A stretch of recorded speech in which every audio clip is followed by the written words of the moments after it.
Okay, అందరికీ నమస్కారం. ఈరోజు కర్నూలు నియోజకవర్గంలో ఎస్ఐఆర్ ప్రాసెస్ పైన జరుగుతున్న సమస్యల పైన కర్నూలు మున్సిపల్ కార్పొరేషన్ కమిషనర్ గారు మరియు ఈఆర్ఓ గారు ఎవరైతే ఉన్నారో ఆయనతో కలవడం జరిగింది. ఈ ఎస్ఐఆర్ సూపర్ 6 లోపాలు మీ అందరికి కూడా వివరించాలని చెప్పి మీ ముందుకు రావడం జరిగింది.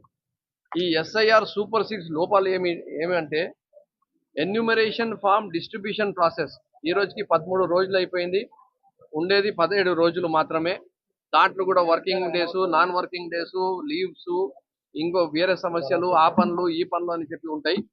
ఈ రోజు వరకు సార్ చెప్పిన ప్రకారంగానే తీసుకుంటే కూడా 63% మాత్రమే ఎన్యూమరేషన్ ఫామ్స్ ఇవ్వడం జరిగింది. అంటే దాదాపు 40% మనుషులకి ఇప్పటికీ కూడా ఎవరైతే ఓటర్లు ఉన్నారో 2024, 2025 లిస్ట్లో ఎవరైతే ఓటర్ ఉన్నారో వాళ్ళకు 40% మందికి ఈ రోజు కూడా ఎన్యూమరేషన్ ఫామ్ అనేది వాళ్ళ చేతికి రాలేదు. చాలా తక్కువ సమయమే మిగిలి ఉంది.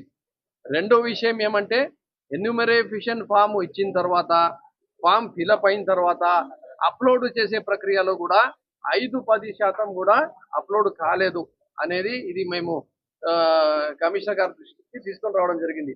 అలాగే ముఖ్యంగా చూసుకుంటే ఇది ఎంత ఎందుకు చెప్తున్నామంటే ఎక్కడో చోట తెలుగుదేశం పార్టీకి వ్యతిరేకమైన పార్టీలు, అది వైఎస్ఆర్ కాంగ్రెస్ పార్టీ ఉండొచ్చు, ఇంకో పార్టీ ఉండొచ్చు, ఆ ఓటర్ల జాబితాలో తారుమారు అయ్యే పరిస్థితులు రావచ్చు అని చెప్పి ఆయనకు చాలా స్పష్టంగా చెప్పడం జరిగింది. మీరు చెప్పొచ్చు, ఏందన్నా మీరు వస్తారు వైఎస్ఆర్ కాంగ్రెస్ పార్టీ నాయకులు ఊరికే బురద చెల్లి వెళ్ళిపోతారు, చెప్పేస్తారు అని చెప్పి. నేను మీకు చాలా స్పష్టంగా చెప్తున్నా, 2002 ఓటర్ లిస్ట్లో ఆ రోజు కూడా తెలుగుదేశం పార్టీ గవర్నమెంటే, ఈ రోజు కూడా తెలుగుదేశం పార్టీ గవర్నమెంటే. సాక్షాత్తు మా అమ్మ మా నాన్న పేరు లేదు.